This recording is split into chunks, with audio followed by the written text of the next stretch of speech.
Bagian kelima. Catatan seorang demonstran. Hari-hari menjelang taufan di dunia mahasiswa.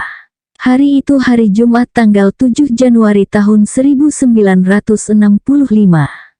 Aku tiba di Fakultas Sastra kira-kira jam 11.10 dengan mengendarai jeep dari Dr. Nugroho Noto Susanto. Ketika aku tiba di ruang senat, terlihat suasana resah. Beberapa kelompok mahasiswa sedang asyik berbicara secara serius, tetapi panas, tentang kenaikan harga tiket bus Rp200 menjadi Rp1.000. Suasana seperti ini sudah lama kuduga, jadi tidaklah terlalu mengejutkan bagiku. Beberapa hari yang lalu Ismit datang ke rumahku, dan ia cerita tentang kegelisahan yang terjadi dalam dunia mahasiswa, khususnya pembicaraan-pembicaraan terakhir tentang situasi KAMI, yakni Kesatuan Aksi Mahasiswa Indonesia. Menurut Ismit, mahasiswa-mahasiswa sekarang sudah tidak tahan lagi untuk hidup, karena harga-harga yang melambung setinggi langit.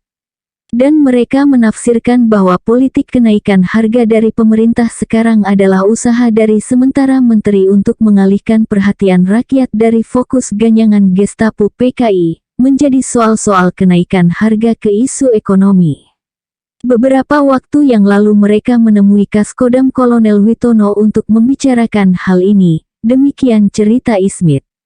Mereka, yakni para mahasiswa KAMI merencanakan untuk mengadakan aksi-aksi massa, dengan menduduki pompa-pompa bensin dan melarang pengendara-pengendara mobil membeli bensin. Di samping itu ada beberapa puluh mahasiswa yang merencanakan rebahan di jalan kereta api, agar lalu lintas kereta api juga macet. Mereka sekarang punya idealisme yang cukup besar, dan rela berkorban, demikian cerita Ismit. Tetapi ketika Witono diberitahukan rencana ini, ia marah. Kalian gila, justru inilah yang dikehendaki oleh PKI dan golongan-golongan pelintat-pelintut. Kalau kalian melakukan ini, maka fokus perhatian rakyat akan pindah, dan soal pengganyangan PKI hanya akan menjadi soal kedua, mungkin ketiga atau keempat. Witono meminta agar soal-soal ini jangan dilakukan. Ia hanya setuju bila soal-soal ekonomi dicantumkan dalam resolusi dan, kemudian mahasiswa-mahasiswa mengirimkan delegasi untuk membicarakan soal ini secara serius dengan pembesar-pembesar yang berkepentingan. Ya, ini benar sekali, kata Ismit. Dalam obrolan ini aku katakan bahwa aku tidak akan setuju dengan pendapat Witono, dia memang orang yang baik, aku pernah ngobrol-ngobrol dengannya ketika ia masih menjadi dekan 2 tahun yang lalu. Menurut pendapatku, pengganyangan PKI harus identik dengan perbaikan ekonomi. Kalau rakyat Indonesia terlalu melarat, maka secara natural mereka akan bergerak sendiri. Dan kalau ini terjadi, maka akan terjadi chaos. Lebih baik kalau mahasiswa yang bergerak, kataku. Memang karena disiplin kita bersedia untuk menderita, tetapi, to the last point apakah ABRI akan memihak rakyat yang menderita, dan bersedia menunjukkan ujung bayonetnya pada koruptor, dan kalau perlu dengan pemerintah korup ini, kataku. Aku lihat Ismit terdiam dan suasana pembicaraan agak sombre. Lebih-lebih jam sudah menunjukkan pukul 12 malam. Kemudian tanpa menyebut nama Ismit, Jumat pagi itu aku bicarakan soal ini dengan Nugroho, ternyata dia pun menghadapi soal yang sama. Hari Rabu datang seorang anak Mahajaya dari Fakultas Teknik, dan menyatakan pada Nugroho bahwa ia dihalangi oleh anak buahnya yang menuntut agar ia melakukan sesuatu untuk bergerak. Dia, yakni mahasiswa tadi bingung, Nugroho mencegah Mahajaya dengan alasan seperti Witono dan menyampaikan bahwa seorang pemimpin adalah orang yang mengarahkan anak buahnya, bukan seorang yang menjadi budak anak buahnya. Dan besoknya Nugroho berbicara tentang soal yang sama di hadapan para pemimpin Senat-Senat UI. Sulit, kata Nugroho, dan kalau memang perlu lebih baik, UI ditutup dahulu selama setahun. Memang efek ini jelek, tetapi bagaimana mahasiswa-mahasiswa tidak mampu bayar bus? Dan mungkin reaksi ini merupakan syok pertama saja. Aku terdiam, dan pembicaraan ini terjadi ketika aku semobil dengan Nugroho ke SAB untuk kuliah. Melihat suasana resah ini, kemudian secara tidak resmi aku mengadakan briefing dengan mahasiswa-mahasiswa sastra yang ada di sana. Aku ceritakan semuanya tadi, hanya nama-nama tidak kusebutkan dan di sana-sini aku potong karena soal-soal intern dan security. Antara lain dalam briefing tadi hadir anak Prijono. Setelah briefing aku usulkan agar mahasiswa-mahasiswa sastra mengadakan protes kepada pemerintah dengan berjalan kaki, antara Jalan Salemba Rawamangun untuk menarik perhatian umum dan sebagai pernyataan solidaritas terhadap mereka yang tidak mampu bayar bus. Pokoknya aksi ini ditujukan untuk memboikot kendaraan umum.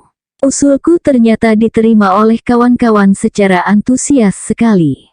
Apakah semangat Toreau dan Gandhi telah masuk ke sastra?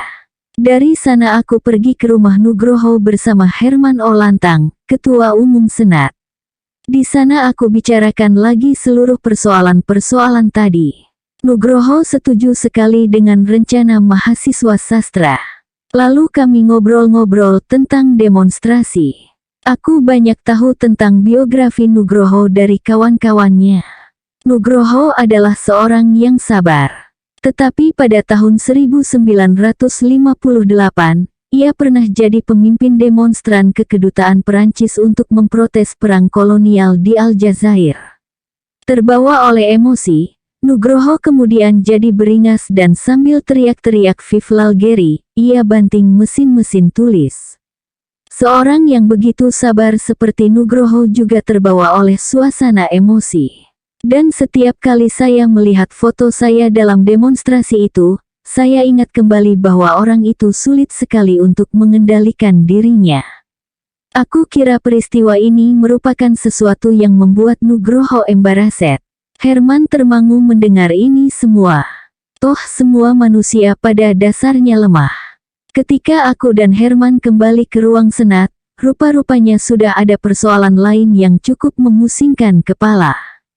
Beberapa jam yang lalu Senat menerima surat dari Prof. Prijono, Menko Pendidikan dan Kebudayaan yang pada pokoknya meminta agar Fakultas Sastra mengirimkan 20 orang mahasiswi untuk nonton wayang di istana semalam suntuk. Cara memintanya sangat menyinggung perasaan, seolah-olah sastra adalah tempat suplai wanita untuk konsumsi istana. Tidak seorang mahasiswa pun yang diundang. Herman rupa-rupanya sangat tersinggung dengan cara ini. Dia katakan padaku bahwa apapun yang terjadi dia tidak akan menggunakan wewenangnya untuk memenuhi permintaan ini, walaupun apa yang terjadi.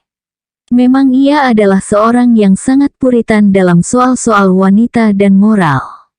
Pengumuman permintaan suplai 20 mahasiswi dipasang, tetapi ternyata tidak seorang pun yang mau datang.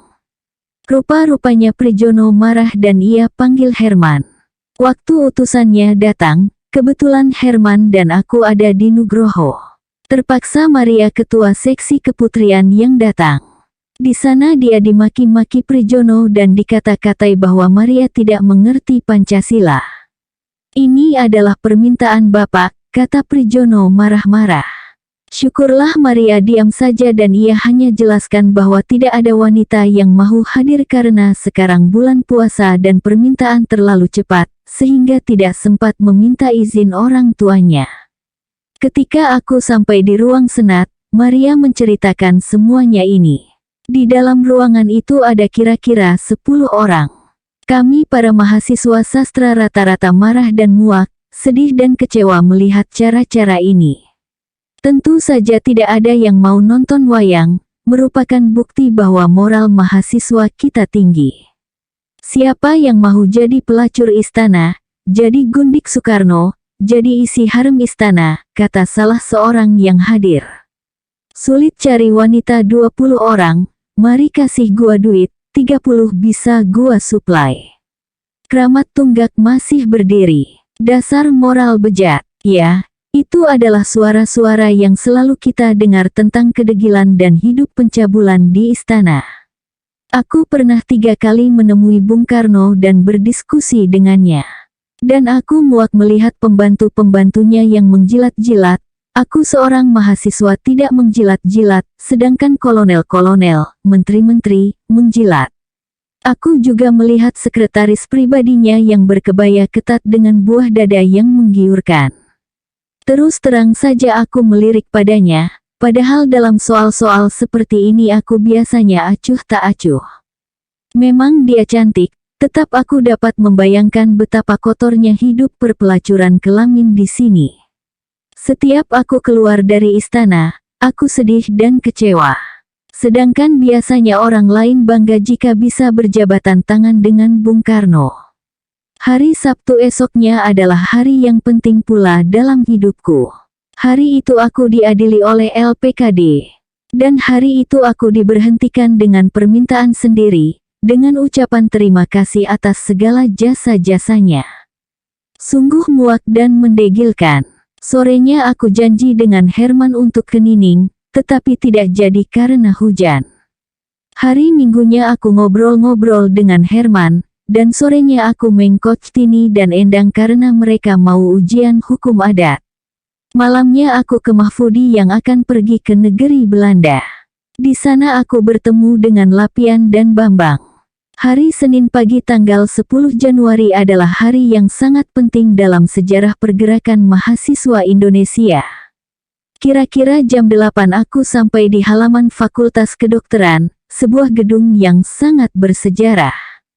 Di gedung ini pula 23 tahun yang lalu, mahasiswa-mahasiswa Indonesia berontak terhadap Jepang karena tidak mau digunduli kepalanya.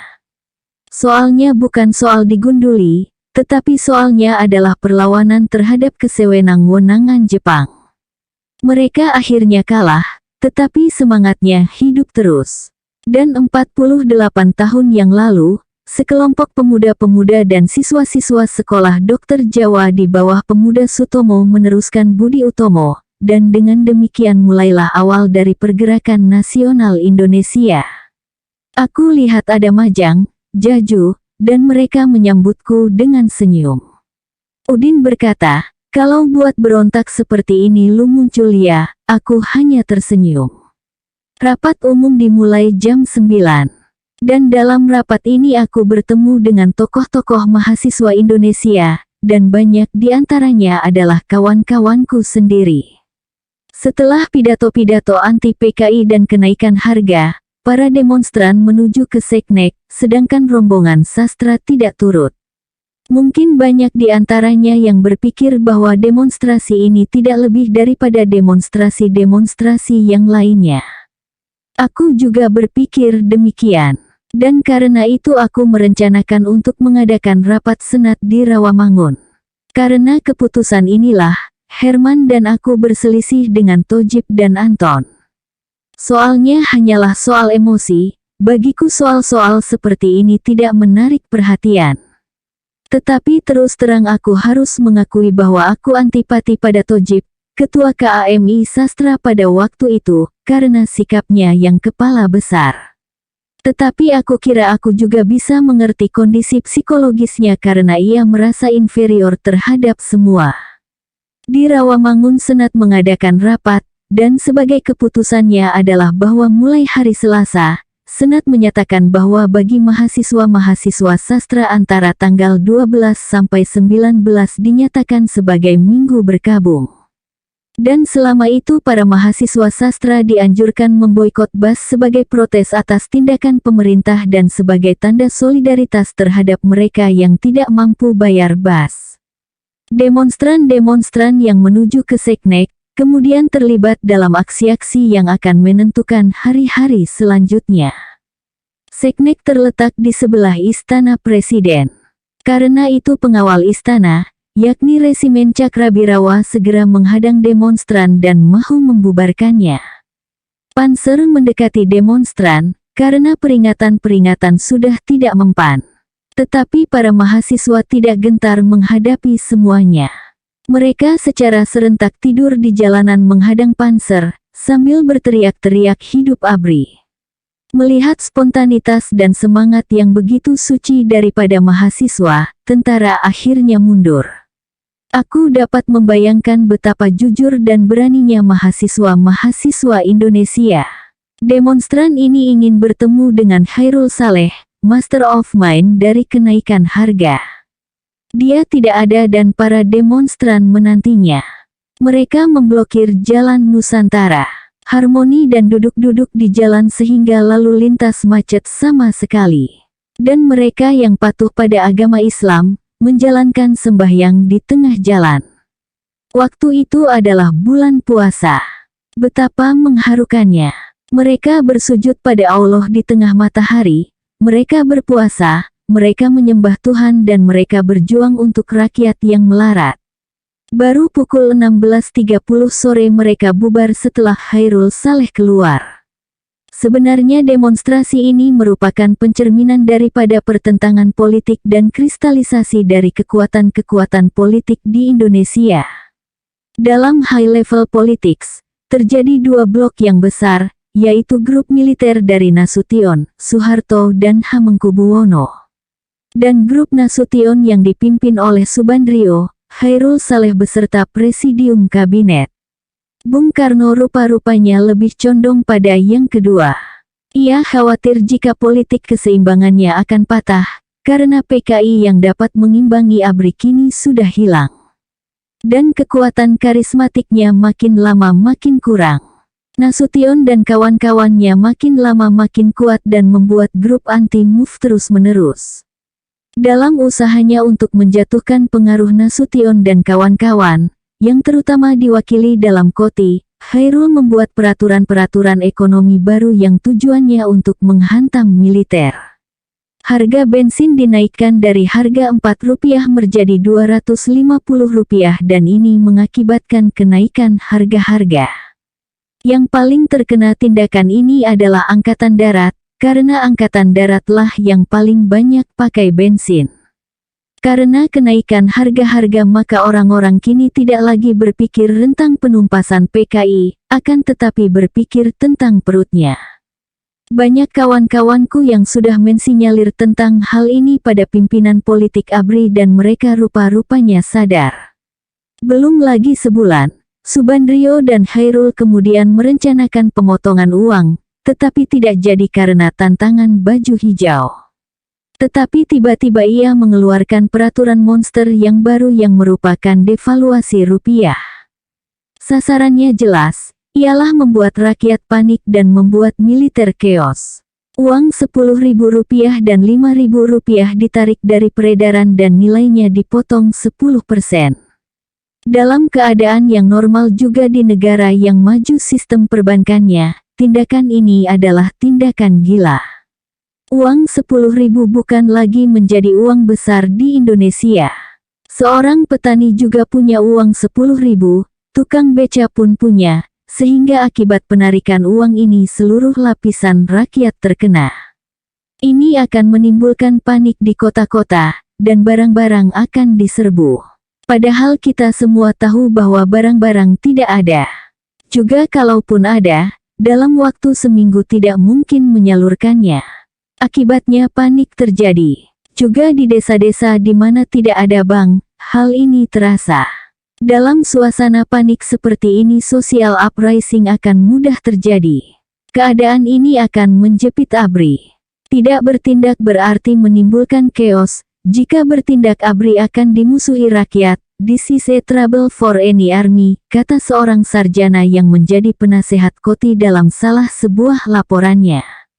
Dan tindakan busuk dari Khairul Saleh yang lainnya ialah, ia mulai mengeluarkan uang besar, sehingga secara spontan harga-harga naik. Semuanya sistem Rp1. Benar-benar suatu tindakan yang licik.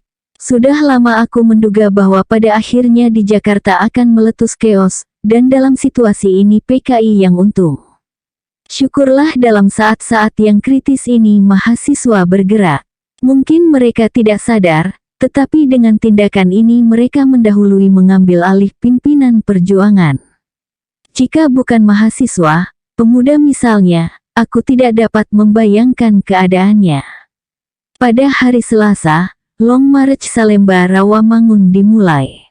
Pesertanya kira-kira 50 orang. Dan di antaranya terdapat Prof. Dr. Sucipto.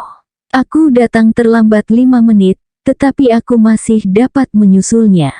Berhasil, kataku dalam hati. Rakyat memperhatikan kami dan dengan demikian rakyat juga tahu bahwa mahasiswa tidak hidup dalam menara gading, seperti yang diduga orang. Aku adalah arsitek dari Long March ini. Tujuanku sebenarnya tidak banyak. Aku ingin agar mahasiswa-mahasiswa ini menyadari bahwa mereka adalah the happy selected few, yang dapat kuliah dan karena itu mereka harus juga menyadari dan melibatkan diri dalam perjuangan bangsanya. Dengan Long March ini moga-moga mereka sadar bahwa soal tarif bukanlah semata-mata soal tarif, akan tetapi merupakan satu aspek kecil saja daripada seluruh perjuangan rakyat. Dan kepada rakyat aku ingin tunjukkan bahwa mereka dapat mengharapkan perbaikan-perbaikan dari keadaan dengan menyatukan diri di bawah pimpinan patriot-patriot universitas. Selama kami berjalan, lalu lintas agak macet karena memang sengaja dihalangi. Di dekat Jakarta Bypass aku bertemu dengan mahasiswa-mahasiswa kaya yang naik mobil. Kita memintanya agar dia mau solider dengan kawan-kawan. Tetapi dia jalan terus. Benar-benar waktu itu aku marah. Aku berteriak agak histeris barangkali, kau solider saja tak mau, nanti kalau bensin turun kau juga ikut mujur, awas lu. Akhirnya dia balik. Di Fakultas Sastra segera diadakan rapat lengkap mahasiswa-mahasiswa sastra. Di sana aku jelaskan sekali lagi tentang situasi terakhir dan rencana-rencana senat. Tojib juga berpidato secara sloganistis. Herman kelihatannya sangat muak terhadap Tojib. Dengan susah payah aku berusaha agar senat dan KAMI jangan timbul clash. Pulangnya Long March diikuti oleh kira-kira 200 mahasiswa dan perhatian rakyat lebih hebat lagi. Ternyata di Salemba sedang terjadi huru-hara. Semua mobil-mobil di stop sehingga lalu lintas macet. Mereka menulisi mobil-mobil dengan slogan, dekat jauh 200, turunkan harga bensin, DPR banci, Ricul menteri-menteri goblok, Hairul menteri goblok, dan lain-lainnya. Dalam suasana panas inilah mahasiswa-mahasiswa sastra tiba di Salemba. Barisan segera bubar. Aku mencari ketua DMUI Saudara Suwarto. Waktu itu rupa-rupanya ia agak bingung sehingga tidak ada kesempatan untuk bicara. Terpaksa setelah duduk-duduk sebentar aku kemudian ngobrol-ngobrol dengan kawan-kawan lainnya. Di sana aku bertemu dengan Chia Bing Hen, dan padanya aku ceritakan affairku dengan LPKB. Dan mengapa pada akhirnya aku keluar. Dan dengan tidak disangka-sangka aku bertemu dengan Bully. Segera kita membuat janji untuk bertemu dengan Herman jam 3. Karena jam 14 ada rapat-rapat DMUI, aku pulang dengan membonceng Tan Honggi. Di Harmoni aku ditahan anak-anak psikologi tetapi akhirnya bebas setelah mereka tahu aku siapa. Ternyata anak-anak psikologi membuat aksi sendiri. Dari Jalan Diponegoro, psikologi pergi ke arah Hotel Indonesia, sambil menyetop kendaraan dan mencoret-coretnya. Nyanyian-nyanyian perjuangan segera beberapa belas mahasiswa dilahirkan. Tek-kotek-kotek, ada menteri tukang ngobjek, blok goblok goblok, kita ganyang menteri goblok. Di Hotel Indonesia mereka stop dan masuk ke dalam minta perekat. Ternyata delegasi yang minta perekat dan alat-alat tulis ini lama dijemur sehingga mahasiswa-mahasiswa marah. Mereka marah sehingga ada yang buru-buru keluar dan membawa nasi, barangkali mereka kira mahasiswa-mahasiswa ini lapar. Yang diberikan kemudian berteriak, kita apakan nasi ini? Kawan-kawannya menjawab, menghina, lempar saja. Dan nasi itu dilempar di lantai yang mengkilat. Direksi rupa-rupanya terkejut melihat kegilaan mahasiswa. Buru-buru ia perintahkan agar kepada kami diberikan lem, tetapi anak-anak menolak, karena lemnya lem borjuis dan gak bisa dikobok. Terpaksa direksi suruh masak kanji seember. Baru setelah itu mahasiswa-mahasiswa puas. Dengan kertas beberapa rim, kanji seember dan spidol sekepal, mereka merajai jalan. Coret-coret dimulai dan dalam petualangan inilah lahir kisah-kisah humor mahasiswa. Di antara peserta-peserta mahasiswa terdapat Neneng Sabur, Putri Jenderal Sabur, dan Rem Cakrabirawa. Dia begitu getol nempel-nempel mobil dan suatu ketika matanya terbelalak ketika ia membaca apa yang ditempelnya gantung Sabur. Isi tempelan ini aneka macam, dari isu politik seperti bubarkan PKI sampai isu anti Bung Karno, seperti jual emas Monas buat bayar gaji pegawai, stop import istri dan lain-lainnya. Di dekat Bank Indonesia mahasiswa-mahasiswa menyetop mobil-mobil dan kemudian mereka pinjam beca untuk ditumpuk dijadikan barikade, CPM mereka jangan mengganggu lalu lintas sampai kewalahan. Akhirnya gas air mata berbicara. Victor, mahasiswa tingkat 1 kena dan terduduk di jalan sambil kucek-kucek matanya. CPM tadi mendekatinya, maaf Dik, saya terpaksa lempar gas air mata, sambil menyerahkan sapu tangan untuk menolong Victor. Dari sini kelihatan bahwa ABRI pada hakikatnya menyokong tuntutan mahasiswa yang adil. Dan Victor minta maaf karena sudah merepotkannya. Ini benar-benar terjadi. Dari Bank Indonesia mereka ke Harmoni. Kebetulan yang meminta agar mereka menjumpai mobil seorang menteri Oi Cutat dan mahasiswa-mahasiswa ini mengejarnya sambil meninju-ninju dindingnya. Bagaimana CPM? Ia diam saja. Dan rombongan inilah yang menyetop saya dengan membentak-bentak. Tetapi setelah mereka tahu siapa saya, mereka jadi baik. Ketika aku tiba dalam rapat DMUI teman rapat sudah selesai. Jadi kita hanya ngobrol-ngobrol dengan Suwarto, Farida, Herman dan kawan-kawan. Nugroho kemudian datang pula, dari sana aku pergi ke rumah Herman. Herman adalah salah seorang kawan karibku sejak 2 tahun yang lalu. Setelah Mapram tahun 1964 aku sangat erat dengan dia. Ternyata kita saling menyenangi. Kita sama-sama menekankan kejujuran dan moral dalam hidup ini. Dalam pergaulan lebih lanjut ia banyak cerita tentang pribadinya padaku dan sebaliknya. Kita saling mempercayai dan terasa betapa sucinya persahabatan yang jujur. Jam 17 Buli datang ke rumah Herman dengan skuter. Dia mengajakku ke rumah Jopi, juga kawan karibku. Aku kenal Buli sejak tahun 1961. Baru-baru aku kira dia hanya crossboy, tetapi setelah kita lama bergaul ternyata dia adalah sahabat yang benar-benar baik. Kesadaran politiknya sangat tinggi dan aku kagum padanya. Dalam kejujuran ia sama dengan Herman, tetapi dalam ketegasan dan keterampilan berpikir ia lebih dari Herman. Dengan kakak-kakaknya juga aku kenal. Mereka adalah keluarga yang berbahagia, karena mereka sadar untuk apa mereka hidup.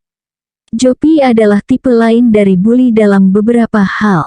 Kadang-kadang ia tidak tenang dan bertindak terlalu berani. 2 tahun yang lalu aku kenal dia dan aku hormat padanya karena ia telah melepaskan segala-galanya untuk perjuangan.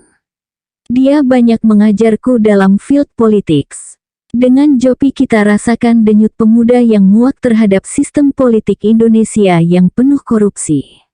Dan kadang-kadang dia tidak sadar dia juga manusia. Manusia yang jujur dan pandai. Antara Herman, Buli, Jopi, dan aku sendiri banyak terdapat persamaan-persamaan. Kami sama-sama melihat dunia dari kacamata yang sama, kacamata kejujuran dan moral. Kami sama-sama anti pada pemuda-pemuda yang melacur, dan ini banyak sekali di antara kawan-kawanku. Kami tetap mau mempertahankan pola-pola moral, mungkin dalam motif-motif yang berbeda. Kami sama-sama tidak punya pacar. Dalam dunia perjuangan mahasiswa pemuda, rata-rata disadari bahwa wanita atau pacar sering menjadi hambatan.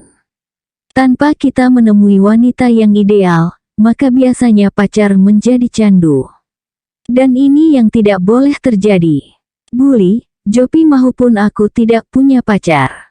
Walaupun secara jujur kita harus akui bahwa kadang-kadang kita tertarik pada seorang rekan kita. Dan biasanya kita menekan perasaan ini. Aku tahu bahwa baik Buli maupun Jopi pernah melakukan hal yang sama. Dan mereka sadar. Aku masih ingat ketika aku dan Bully ngobrol di bus pulang dari Cisalak. Aku tanya, "Bul, kenapa engkau enggak punya pacar?"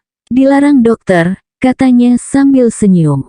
Kami sama-sama tahu siapa dokter itu. Dia adalah perjuangan kami. Dengan Jopi juga aku pernah berdialog yang sama di Kebayoran. Aku kira pada akhirnya kita harus memilih, apakah kita mau menjadi pastor atau domin.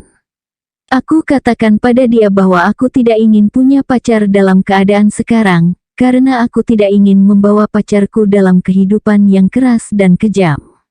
Dan aku tidak mau terikat, agar aku bisa terus dinamis. Aku hanya mau pacaran kalau dia mau mengerti dengan keadaanku. Bahwa bagiku perjuangan lebih penting daripada materi. Dan jika tidak kebetulan kita tidak akan menemui wanita semacam ini. Mungkin kita tidak pernah crossfade dengan wanita seperti itu. Aku kemudian menceritakan tentang Ripto dan istrinya. Mereka adalah mahasiswa-mahasiswa Unpad, Ripto adalah manusia tipe saya juga. Dan suatu ketika dia jatuh cinta dengan rekannya, seorang mahasiswi. Ripto berhasil mengubah sifat-sifat pacarnya sehingga pacarnya menjadi pendampingnya yang setia. Mereka sekarang sudah kawin. Pernah aku ketuk kamar tidur mereka jam 12 malam karena ada suatu soal, dan istrinya tidak marah. Ketika suaminya ditangkap karena soal-soal musuh di kalangan mahasiswa, istrinya tidak mengeluh dan tetap tenang. Secara kelakar pernah aku katakan padanya bahwa aku iri padanya dan senang sekali kalau bisa dapat istri seperti istrinya. Dan ia hanya senyum saja. Jopi terdiam, mungkin dia lagi in the mood. Kira-kira pukul 17.30 aku dan Bully pergi ke Kebayoran. Karena waktu masih sore aku ajak Bully ke rumah Nining, seorang kawan karibku. Nining adalah seorang wanita yang sangat ramah dan dia banyak sekali membantu perjuangan Senat Sastra. Aku tahu ia sejak tahun 1963, tetapi kita tidak pernah erat. Bahkan samanya saja aku tidak tahu. Aku kenal dia sebagai Jendril. Baru pada Mapram 1964 aku mulai kenal Nining dan kami sama-sama menyenangi bekerja dalam satu tim. Biasanya setelah Mapram hubungan kami hapus lagi, dalam kesibukan yang macam-macam. Baru pada Mapram 1965, hubungan Nining dan aku lebih erat. Waktu itu aku dan Udin diganyang habis-habisan oleh GMNI. Karena kesalahan dari Udin, seorang rekan karibku, akhirnya GMNI berhasil mendepak Udin dan aku sendiri. Nining yang tidak tahu situasi, pernah memberikan angin pada GMNI sehingga proses kejatuhan Udin dipertegas. Rupa-rupanya ia sadar setelah melihat Udin diritul dari panitia Mapram, dan karena tekanan emosi, sense of guilt ia menangis bersama Tini. Waktu itu aku terharu sekali. Aku tak pernah sangka bahwa Nining dan Tini benar-benar dan jujur terhadap persahabatan yang mesra dengan Udin dan aku. Sejak itu hubungan kami erat sekali. Dalam soal-soal demonstrasi, Nining sangat banyak memberikan andil. Bully juga sangat terkesan dengan keramahan Nining. Dari Nining aku pergi ke rumah Jopi untuk mendapatkan gambaran situasi politik umum agar rencana-rencana perjuangan mahasiswa dapat segaris dengan perkembangan umum. Setelah ngobrol-ngobrol akhirnya kami pulang. Pukul 11 malam Bully datang lagi ke rumahku untuk mencari perkembangan terakhir. Kami berdua pergi ke KAMI Pusat, ketua umumnya adalah sahabat karibku. Gagal setelah mutar-mutar mencari tokoh-tokoh mahasiswa, akhirnya aku datang ke rumah Herman menjelang jam 12 malam. Dia sudah lelap tidur. Aku bangunkan dan minta menginap di rumahnya. Malam itu aku lelah sekali. Besok adalah hari Rabu tanggal 12 Januari. Aku tidur dengan tanda tanya, tanpa tahu apa yang akan terjadi. Tetapi segera aku jatuh pulas karena lelah, dan istirahat adalah perlu. Pagi-pagi pukul 6 aku bangun. Pukul setengah 7 aku bertemu dengan Sarlito, Sekretaris DMUL. Dari dialah aku tahu perkembangan terakhir. Menurut dia, KAMI akan mengadakan show of forces ke DPR GR, sedangkan DMUI belum menyetujuinya. Waktu itu aku benar-benar merasa dongkol. Masakan dalam saat-saat seperti ini kita masih membedakan antara KAMI yang ekstra dan DMUI yang incerah. Dalam saat-saat seperti ini tak ada incerah dan ekstra, yang ada adalah perjuangan yang bersama untuk rakyat dan tanah air. Pukul 8:30 kira-kira 10.000 mahasiswa meninggalkan Salemba 6 untuk menuju ke DPR GR di Senayan. Waktu itu suasana sangat panas. Mahasiswa-mahasiswa berteriak-teriak bubarkan PKI, ganyang Menteri Pelintat-Pelintut, turunkan harga bensin, dan lagu-lagu Menteri Tolol dan Ngobjek terdengar berulang. Fakultas Sastra Psikologi yang join dalam barisannya mendapat tempat di belakang, tetapi suasana tetap panas. Di dekat bioskop Megaris sebuah mobil yang melawan ketika mau ditempeli, hampir-hampir saja dibakar oleh demonstran. Aku berusaha untuk memanaskan suasana dengan yel-yel. Di depan rumah Prijono, Jalan Diponegoro 33, aku teriak-teriak bersama kawan-kawan sastra, ganyang Menteri Pelintat-Pelintut. Rupa-rupanya ia merasa juga, karena senyumnya kelihatan kecut ketika ia melambaikan tangan. Dan aku tahu bahwa dalam barisanku ada putrinya, Nani. Tetapi peduli setan dengan Prijono yang oportunis itu. Dekat rumah Ruslan Abdul Ghani yel-yelnya berubah, hidup Pak Ruslan. Rupa-rupanya ia mendapat nama yang baik dalam dunia mahasiswa. Tetapi aku juga tahu keoportunisan orang-orang seperti Ruslan. Ia dahulu pengikut Sejahrir, setelah itu masuk PNI. Kemudian ia terlibat dalam soal Laihuktai dengan korupsi dolarnya dalam tahun 1956. Selama aku bekerja di LPKB sebagai inti, aku juga tahu ularnya Ruslan. Tetapi ketika melewati rumah Ruslan aku juga teriak-teriak seperti mahasiswa-mahasiswa lainnya. Dekat Jalan Imam Bonjol hampir saja terjadi clash. Sebuah mobil kejaksaan di-stop oleh mahasiswa. Pengemudinya marah dan mahu melawan. Tanpa ada yang komando, kira-kira 15 mahasiswa langsung mahu menghajarnya. Buru-buru ia masuk lagi. Mobilnya habis ditendangi dan kalau alat-alat keamanan tidak tegas, pastilah mobilnya hancur dan ia mati dipukuli. Makin lama suasana makin panas. Penempelan poster-poster makin liar dan suara yang terpendam dalam hati mahasiswa selama bertahun-tahun keluar. Stop import istri, terang yang dimaksudkan Ibu Dewi. Satu menteri satu istri. Khairul Saleh menteri goblok dan lain-lainnya. Di sana-sini terjadi insiden-insiden, juga aku hampir berkelahi di dekat jembatan Semanggi. Di sana aku merampas korek api yang diacung-acungkan oleh seorang mahasiswa. Jika demonstrasi ini berubah menjadi keos, maka gagallah seluruh perjuangan mahasiswa, semuanya akan menjadi seperti tanggal 10 Mei tahun 1963. Dekat Senayan aku kontak lagi dengan Buli dan Jopi untuk mencari sikap bersama. Kita bertiga setuju bahwa pada pokoknya usaha-usaha untuk mengubah demonstrasi ini menjadi demonstrasi liar harus dicegah. Kita sudah mensinyalir adanya mahasiswa-mahasiswa murba dari Gema 45, Antek Khairul Saleh yang mahu mengarahkan demonstrasi ini menjadi rasialisme. Suwarto juga dengan tegas telah menyatakan hal ini. Akan tetapi jika sekiranya usaha-usaha kita gagal, maka kita harus segera mengambil inisiatif untuk bertindak. Buli dengan GMKI-nya, Jopi dengan ASMI-nya, dan aku dengan kontak-kontak personku. Waktu itu kita menduga bahwa besar sekali kemungkinan akan adanya penghancuran gedung DPR GR. Kalau ini tak dapat dicegah, biarlah pikirku. DPR GR adalah DPR palsu dan ini adalah lambang akrobat politik Soekarno, seperti penjara Bastille dalam zaman revolusi Perancis, kataku pada kawan-kawan karibku. Rombongan mahasiswa diterima oleh Menko Aruji. Setelah tuntutan mahasiswa dibacakan, Aruji juga seorang oportunis yang pro PKI dahulu menjanjikan akan menyampaikan tuntutan ini kepada Bung Karno, langsung. Jika ini tidak berhasil dalam 3 hari, maka tak ada gunanya DPR GR dan gedungnya, baik dibakar saja.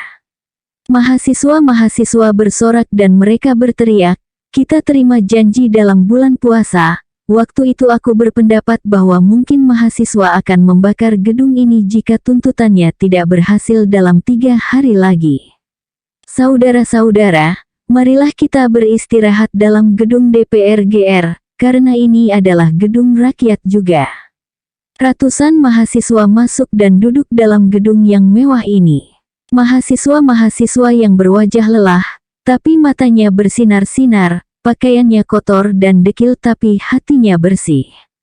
Di sana-sini aku melihat mahasiswa-mahasiswa menulisi tembok-tembok DPR GR, rakyat melarat, menteri-menteri foya-foya di Hotel Indonesia, menteri jangan nyabo melulu, bubarkan PKI dan tulisan-tulisan lain seperti di atas. Memang tulisan-tulisan ini kotor, akan tetapi inilah suara hati rakyat Indonesia yang sudah melihat akrobat-akrobat politik dan slogan-slogan kosong. Inilah suara rakyat, tegas, kasar, jelas tetapi jujur. Setelah istirahat setengah jam, rombongan pulang dengan mencegat bus dan truk-truk yang lewat. Jopi dengan gayanya sendiri mencegat bus dan mikrobus. Kita minta agar mikrobus mau menghantarkan kita ke Salemba, tetapi supirnya menolak. "Apakah saudara bangsa Indonesia?" tanya Jopi. "Ya." "Apakah saudara setuju jika harga beras turun?" "Ya." "Apakah saudara setuju jika harga bensin turun?" "Ya." "Nah kalau begitu hantarkan kami ke Salemba, karena kami sedang berjuang untuk itu." Pertanyaan ini mengingatkan aku pada pertanyaan seorang partisan Norwegia yang luka dan dikejar-kejar tentara Nazi. Dia juga menyetop truk kayu dan bertanya apakah sang supir seorang patriot Norwegia dan setuju akan kemerdekaan tanah airnya. Setelah sang supir menjawab, "Ya," maka patriot tadi menggunakan mobilnya untuk lari. Supir yang ditanya Jopi akhirnya minta agar hal ini ditanyakan dahulu pada yang punya yang kebetulan ada di belakang. Majikannya rupa-rupanya keberatan dan mencoba menggertak mahasiswa. Waktu itu semuanya putri kecuali Jopi, aku sendiri dan Maman. "Baiklah kita ke Kostrad dahulu," katanya menggertak. Jawaban ini benar-benar memarahkan Jopi. "Ayo kita ke Kostrad, lu kira gua takut? Sial lu. Enggak lihat perjuangan mahasiswa." Aku juga marah. Jopi yang tidak sabar itu sudah mahu memukulnya, tetapi puteri-puteri berhasil mencegahnya. Kira-kira jam 13 rombongan sampai ke Salemba kembali. Rupa-rupanya perselisihan antara Prijono dan Senat ada ekornya dalam rombongan ini. Ketika lewat dekat rumah Prijono, anak-anak teriak, "Prijono Germo Istana," padahal puterinya Nani ada dalam truk itu juga. Dan berita ini pasti sampai ke telinga Prijono. Tetapi ini adalah cetusan hati mahasiswa-mahasiswa sastra. Lebih baik Prijono tahu bahwa mahasiswa-mahasiswa muak dengan cara-caranya. Pukul 2 mahasiswa-mahasiswa sudah sepi di Salemba. Hanya ada kira-kira 10 mahasiswa yang sudah keletihan tidur-tiduran di halaman Salemba 6. Mereka cerita-cerita tentang pengalaman tadi siang. Penuh dengan segi-segi yang manusiawi, penuh ketegangan dan kepahlawanan. Jopi cerita bagaimana ia menyetop mobil mewah. Sambil ditempeli plekat-plekat, dia tanya ramah kepada pemiliknya seorang wanita kaya setengah umur. Tante suka Naor Boven. Dan wanita tua itu takut setengah mati, menjawab gemetar, enggak, ibu tidak pernah ke puncak, bener deh. Jopi tertawa-tawa, sambil makan soto kita juga cerita lain-lainnya. Jalan-jalan sudah sepi, dan mahasiswa-mahasiswa yang kecapean akhirnya pada pulang. Kantong kosong, badan lelah dan bau keringat, muka hitam dan dekil. Tetapi mereka tetap semangat. Tomorrow is another day, the day of struggle for a better life. Malam itu aku tidur di rumah. Pagi-pagi sekali aku membuat sebuah ulasan untuk harian Kompas. Dalam ulasan itu aku katakan bahwa perjuangan mahasiswa sekarang bukanlah sekadar perjuangan menurunkan harga bensin, akan tetapi merupakan perjuangan untuk menegakkan keadilan dan kejujuran. Dan jika mereka mundur dalam pergulatan sekarang, maka mereka akan kalah untuk selama-lamanya. Rakyat yang sudah mempercayakan dirinya pada mahasiswa akan kecewa, dan para mahasiswa-mahasiswa UI akan dimasukkan dalam daftar hitam menteri-menteri goblok. Dalam hal ini aku bandingkan perjuangan Nanyang University dalam melawan rejim feodal Abdul Rahman. Semua alumnus Nanyang, kecuali pengkhianat, ditekan oleh Tengku. Dan hal ini juga akan terjadi bila mahasiswa-mahasiswa UI menghentikan perjuangannya. Ulasan ini pendek tapi jelas.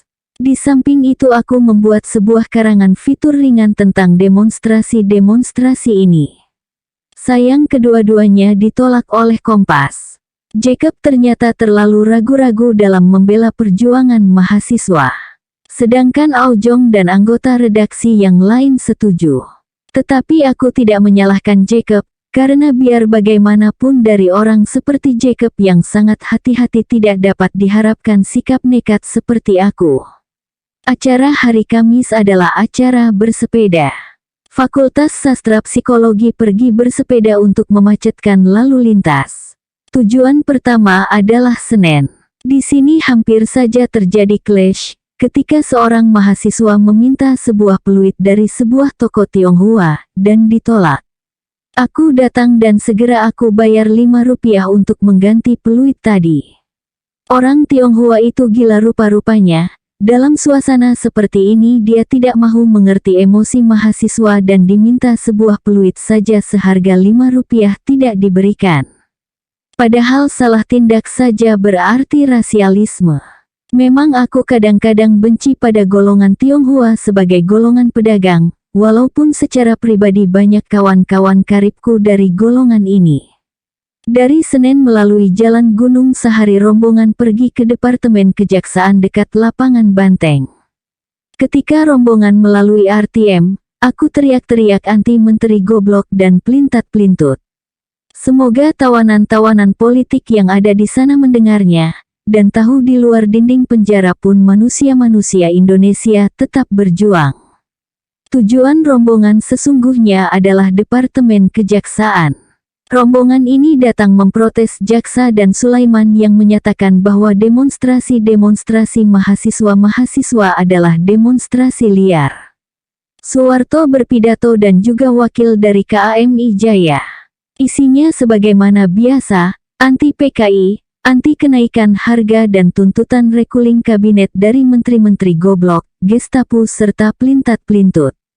Rombongan yang berdiri di luar kejaksaan bernyanyi dan yel terus-menerus, "Kawin kawin kawin, ada menteri tukang kawin." Kadang-kadang terdengar suara Gani melengking tinggi berteriak, "Kita sudah bosan janji, minta bukti. 20 tahun kita makan janji, sekarang makan nasi." Kadang-kadang dalam suasana yang panas ini, aku merasa terharu melihat Gani dengan idealismenya. Gani adalah seorang mahasiswa sinologi tingkat 5. Dahulu ayahnya sangat kaya, dan dia hidup dalam sebuah keluarga yang totalitaris. Ayahnya sangat keras. Setelah ayahnya meninggal, ia melihat bagaimana paman-pamannya yang dahulu baik, tiba-tiba menjauhinya.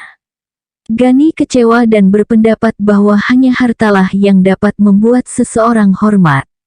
Setelah itu ia mengalami broken heart, pacarnya direbut oleh seorang yang lebih kaya. Peristiwa ini benar-benar memukul hidupnya. Ia menjadi anarki dan anti wanita. Baginya tidak ada lagi cinta, yang ada adalah kekuatan. Atau kau jadi budak, atau kau jadi tuan, kira-kira semboyan Gani. Hidupnya tidak karuan macam melacur, mabok dan lain-lain. 2 tahun yang lalu aku mulai rapat dengan Gani. Aku yakinkan dia bahwa pandangan hidupnya salah. Aku perlihatkan bahwa banyak manusia-manusia yang jujur dan baik, walaupun juga banyak yang kejam dan buruk. Kemudian aku ajak dia aktif dalam Mapala. Di sana dia mengalami persahabatan yang benar-benar jujur, dan uang tidaklah menjadi faktor dalam cinta terhadap sesama manusia. Sejak itulah hidupnya berubah. Maulana pernah memintanya agar ia meninggalkan dunia jahanamnya. Gani berjanji memenuhi permintaan Maulana dan memang sekarang Gani tidak lagi hidup dalam dunia jahanamnya. Sekarang aku lihat dia dengan bersemangat memimpin barisan mahasiswa, dan tanpa memikirkan diri sendiri, maju ke muka untuk membela kehidupan rakyat. Ini adalah kemajuan yang besar sekali, bagi Gani, bagi Mapala dan bagi manusia umumnya. Dari Departemen Kejaksaan rombongan dengan melewati Pasar Baru, sawah besar menuju ke Harmoni. Di Pasar Baru jalan-jalan sepi.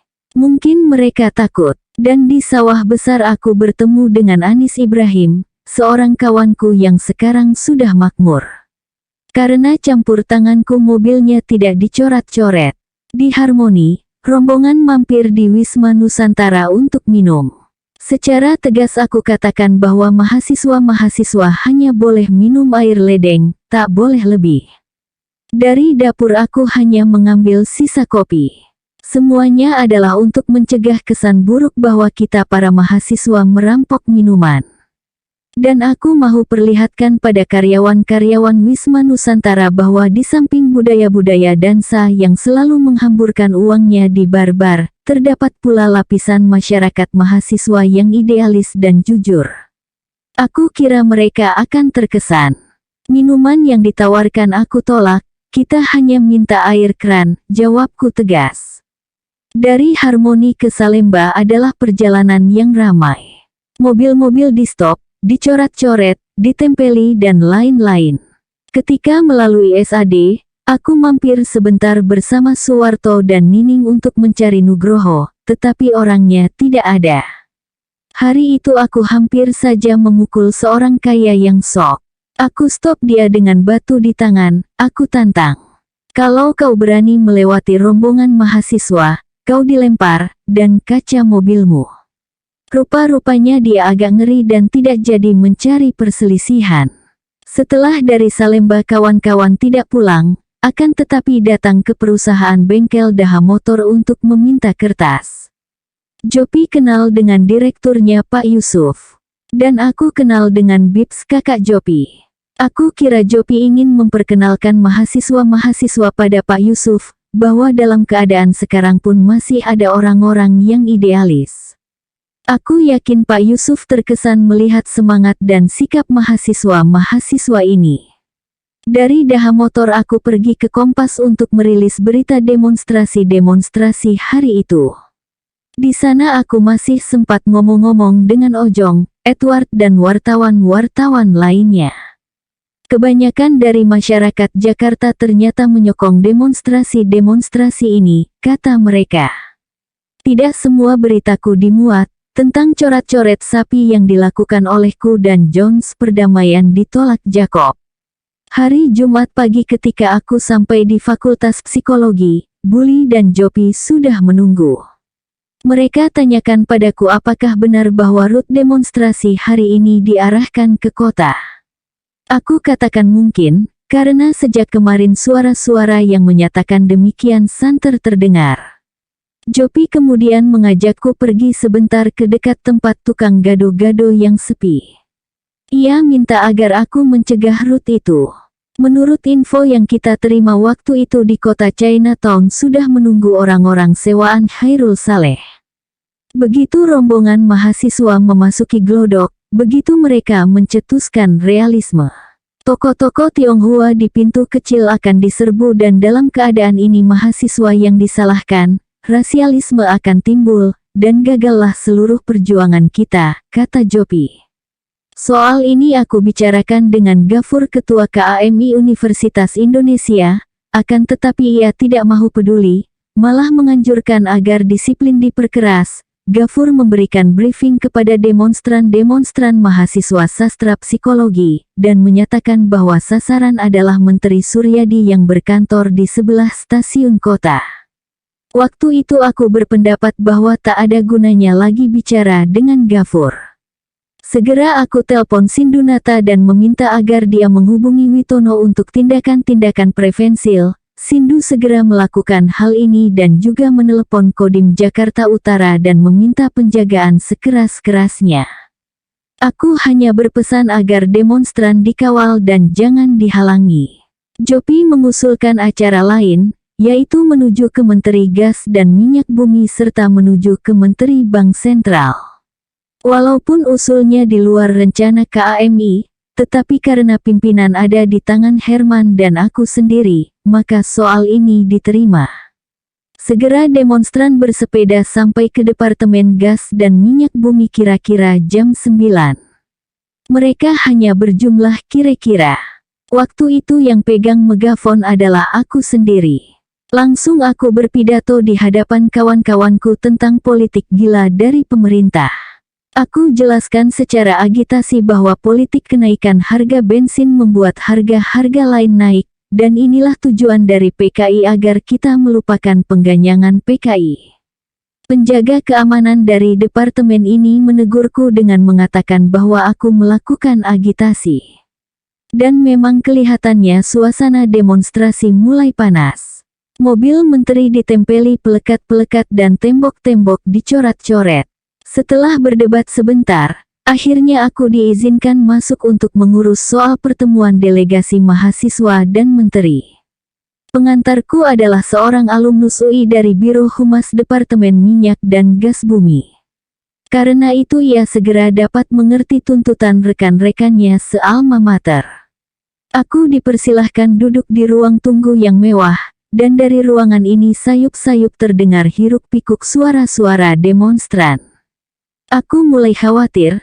Jangan-jangan mereka telah bertindak di luar batas, misalnya membakar mobil. Waktu itu aku gelisah sekali.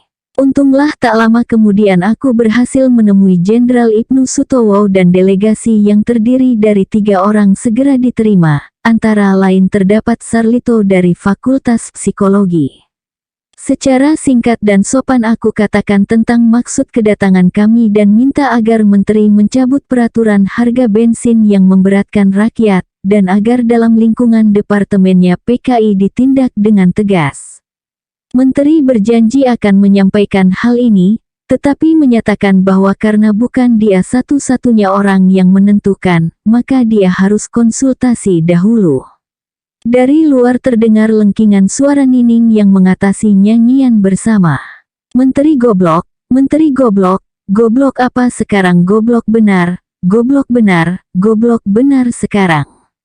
Kelihatan wajah menteri marah, dan aku dapat mengerti karena sebagai menteri dan perwira tinggi ia dimaki-maki di depan umum. Tetapi aku juga membenarkan tindakan mahasiswa. Ibnu Sutowo bukanlah menteri yang pandai dan katanya dia juga korup. Sebagai hadiah naik kelas ia pernah memberikan tiket ke Hong Kong untuk jalan-jalan bagi putrinya. Terlalu, kepada menteri aku minta agar ia mau keluar untuk menjawab tuntutan demonstran, tetapi ia menolak. Aku minta agar salah seorang pembantunya keluar, tetapi juga ditolaknya. Secara halus dia katakan bahwa ini adalah soal gengsi. Aku tidak mahu memaksanya. Di luar kamar menteri, aku berunding sebentar dengan wakil-wakil lainnya. Aku usulkan agar penolakan menteri jangan diumumkan karena ini dapat meledakkan suasana menjadi liar. Semua setuju. Di hadapan demonstran aku berpidato sebentar dan kemudian Herman mengerahkan para demonstran ke kantor Bank Indonesia untuk menemui Menteri Jusuf Muda Dalam. Menurut kawanku dari Koti, Jusuf adalah orang yang memberikan cash pada PKI bermiliar-miliar rupiah. Ia sebenarnya sudah akan ditangkap, tetapi dilindungi oleh Presiden langsung. Dan dia bersama Menteri Suryadi adalah konseptor kenaikan harga. Dia juga adalah bekas anggota PKI yang masuk PNI. Tegasnya dia adalah menteri Gestapo, oportunis dan pelintat-pelintut. Jadi mahasiswa-mahasiswa yang tahu umumnya benci padanya. Ketika delegasi bertemu dengan menteri, anggota-anggota lainnya berbicara secara ngawur dan meloncat-loncat. Mungkin mereka serem melihat menteri. Bahkan Ito berbicara sambil menangis. Mahasiswa dari Fakultas Teknik menyatakan bagaimana mahasiswa-mahasiswa, karena tidak mampu bayar bas, akhirnya tidur di ruang senat. Dan ini merusak daya hidup mereka. Aku tahu juga bahwa mahasiswa yang tidur di senat itu sering kelaparan, dan kehidupan rohaniahnya tidak beres. Orang yang terakhir bicara adalah aku. Secara singkat dan tegas aku ulangi tuntutan KAMI dan kemudian menyatakan, adanya peraturan-peraturan pemerintah yang didasarkan atas realitas dalam masyarakat, membuktikan bahwa banyak pemimpin-pemimpin, mulutnya saja berteriak, padahal dia sendiri belum pernah melihat kenyataan-kenyataan dalam masyarakat. Aku minta agar Jusuf keluar dan ia jauh lebih berani dari Ibnu Sutowo. Sebelum ia sampai aku sudah berlari dahulu dan kepada kawan-kawanku kuperintahkan untuk teriak-teriak ganyang Menteri Gestapo. Dan ini dilakukan dengan baik, sehingga dia tidak bisa bicara. Sungguh kasihan melihat menteri dipermain-mainkan oleh mahasiswa. Perjalanan selanjutnya adalah melalui Jalan Merdeka Barat. Tentara-tentara yang menjaga kita pada umumnya bersikap baik dan sulit sekali untuk marah. Di mana-mana kita teriak hidup ABRI. Reno pernah mengganggu seorang tentara secara humoris sekali. Loh, Mas ABRI senyum-senyum saja, senyumnya manis seperti gula yang sudah hilang dari pasaran. Dan tentara itu mahu tidak mahu tersenyum. Sungguh tepat ucapan Heng bahwa mahasiswa berhasil mengalahkan kekuatan dan uang dengan kejujuran dan humor. Ketika rombongan lewat dekat RRI, Cakrabirawa sudah siap dengan Tom gun di tangan. Seolah-olah mahasiswa-mahasiswa sastra psikologi adalah pasukan yang besar dan mahu menyerbu istana. Di Harmoni tiba-tiba rombongan berbelok ke kanan memasuki Jalan Nusantara. Aku lihat Jopi bersama Herman telah berhasil membelokkan demonstran dari tujuan semula ke kota dengan alasan hari sudah siang jam 12. Dan kita masih mahu ke Permina. Anak-anak ini telah berhasil menyelamatkan perjuangan mahasiswa Indonesia dari rasialisme yang sudah disediakan oleh gangster-gangster sewaan Khairul Saleh. Bully juga berhasil menyelamatkan rombongan lainnya yang dalam rencana akan menduduki pompa bensin di stasiun kota. Ia mendekati Kosmas, ketua presidium KAMI dan menjelaskan situasi. Kosmas, kau gila? Akan memimpin anak-anak ke sana. Teriak Bully. Kosmas mahu mengerti dan mengalihkan sasaran ke Tanjung Priok, pusat bensin. Di sini mahasiswa-mahasiswa mengganyang pompa bensin. Dan setelah aksi mereka selesai, mereka sudah lelah dan tanpa mereka sadar rencana ke kota telah digagalkan oleh mahasiswa-mahasiswa yang sadar. Menurut analisa kawan-kawanku, hari Jumat adalah hari sial bagi Khairul. Karena ia telah membayar orang-orang agar mereka menimbulkan rasialisme dan kemudian menyalahkan mahasiswa-mahasiswa. Secara moral mahasiswa-mahasiswa akan kalah dan ABRI akan terpaksa bertindak keras terhadap mahasiswa. Besoknya ada sidang kabinet. Di sanalah ia akan manuver menjatuhkan pembela-pembela mahasiswa yang dalam dugaannya telah menimbulkan rasialisme, yaitu ABRI. Tetapi rencananya gagal karena sikap yang cepat dan tegas. Hari Sabtu tanggal 15 Januari ada sidang paripurna kabinet dengan dihadiri oleh wakil-wakil mahasiswa-mahasiswa dari KAMI, GMNI, GMKL. Kesan pertamaku adalah bahwa ini tentu rencana presiden untuk memecah belah mahasiswa. Dalam sidang tentu ia akan berkata, kalian mahasiswa kerjanya hanya berselisih saja, antara kalian saja tidak bisa bersatu. Tetapi reaksi KAMI baik. Mereka membawa seluruh massa mahasiswa ke Bogor untuk mendengarkan hasil sidang itu. Suatu tindakan yang berani. Aku ikut rombongan sastra psikologi ke Bogor. Dan yang unik adalah bahwa kedua fakultas ini membawa sepedanya dan dimuati di atas truk. Karena soal-soal teknis rombongan baru dapat berangkat kira-kira jam 11 pagi. Suasana dalam perjalanan riang gembira. Dalam truk yang aku tumpangi berada Bully, Nining, Mereka rupa-rupanya cocok sekali dalam tim demonstrasi ini, Jono dan kawan-kawan lama. Sepanjang jalan Nining bersama Bully mengarang lagu-lagu yang kemudian akan sangat populer dalam demonstrasi-demonstrasi.